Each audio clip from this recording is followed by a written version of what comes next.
আসসালামু আলাইকুম। আজকে আমি আরেকটি ভিডিও নিয়ে আসলাম। আজকে আমি সমুদ্রের এই যে লইট্টা মাছ সেটা ফ্রাই করব, তারই রেসিপি নিয়ে আসছি। আমি মাছগুলোকে ভালো করে কেটে এরকম ছোট ছোট টুকরা করে নিয়েছি।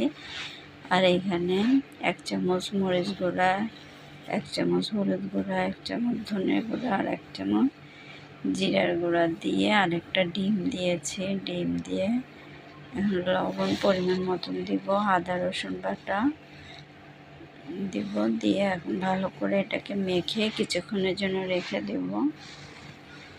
আর এখানে আমি ম্যাগি মশলা দিয়েছি। ম্যাগি মশলা হাতে কাছে না থাকলে আপনারা চাট মশলা বাসায় থাকলে সেটা দিয়েও করতে পারবেন। আর এখানে আমি এখন কর্নফ্লাওয়ার দেব। কর্নফ্লাওয়ার দিয়ে ভালো করে মেখে কিছুক্ষণ রেখে দিতেও পারেন, আবার সাথে সাথে ভেজে নিলেও চলবে। এখন এটাকে আমি ছাঁকা তেলে ভেজে নেব।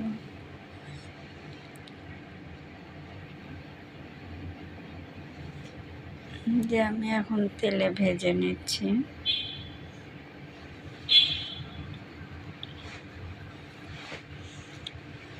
তৈরি হয়ে গিয়েছে আমার লইট্টা মাছ ফ্রাই, চট্টগ্রামের পছন্দের একটি খাবার। সবাই ভালো থাকবেন। আল্লাহ হাফেজ।